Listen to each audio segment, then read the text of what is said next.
How often should you blog to LinkedIn for personal branding? Well, that actually depends on what you're trying to accomplish.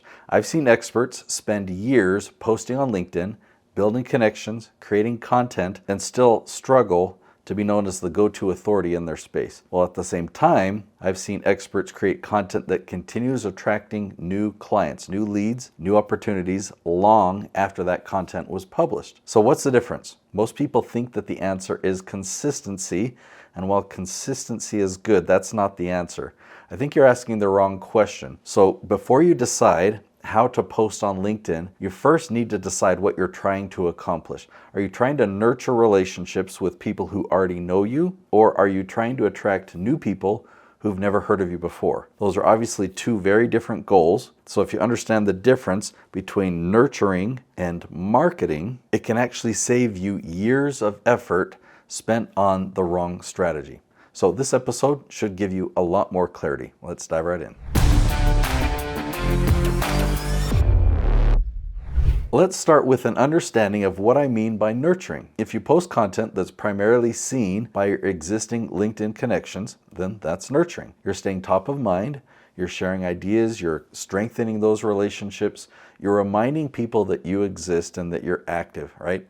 LinkedIn can be great for nurturing. Now, if your audience is on LinkedIn and you've built a network there, then absolutely keep nurturing those relationships.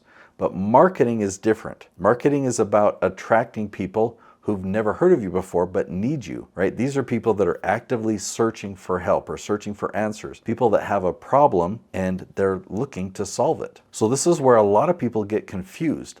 They think that because they're posting on LinkedIn, then they're building a personal brand. Those aren't the same thing. When people ask me about personal branding, I think it's helpful to understand that there are three different parts. So first is your image, which is how you look, right? This includes your photography, your website, your logo design. It's your visual identity. It includes your branding guide, your colors, right? So the second part is your messaging, right? This is all about who you help and what problem you solve or what transformation you provide, okay? Your messaging is critical. So you need to have your thought leadership image, your thought leadership messaging. The third area of personal branding is positioning.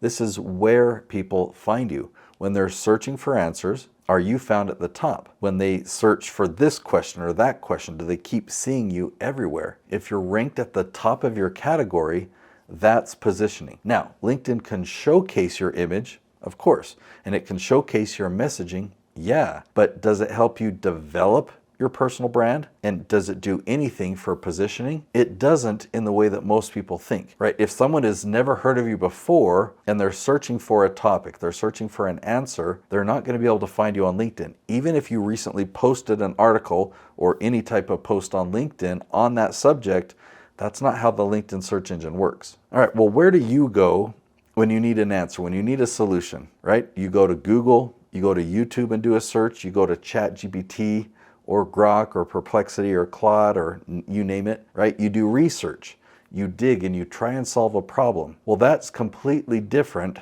from scrolling behavior on social media. So LinkedIn can generate leads, yes.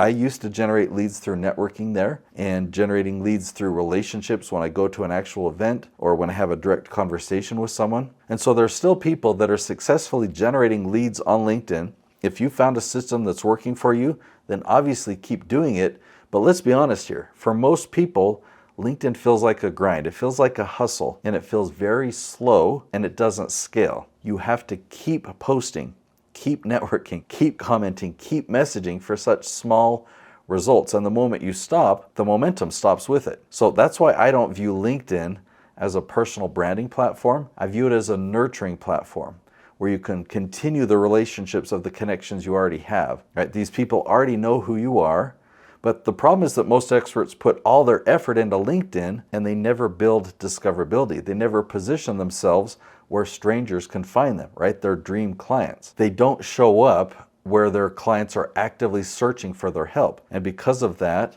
they never build momentum. So before you ask how often you should blog to LinkedIn, first ask yourself, am I trying to nurture relationships or am I trying to attract new people? Okay. Once you're clear on that objective, the right strategy becomes much easier to identify. If you want to understand personal branding at a much deeper level, including the 3 parts of personal branding that I mentioned here, and how you can position yourself as the go-to authority in your space, then watch my next video. It's called What is Personal Branding? And in that episode, I'm going to show you why most experts focus on the wrong part of personal branding and what it takes to build a brand that your dream clients can actually find every time. How you can become the go-to authority in your space. I'll see you there.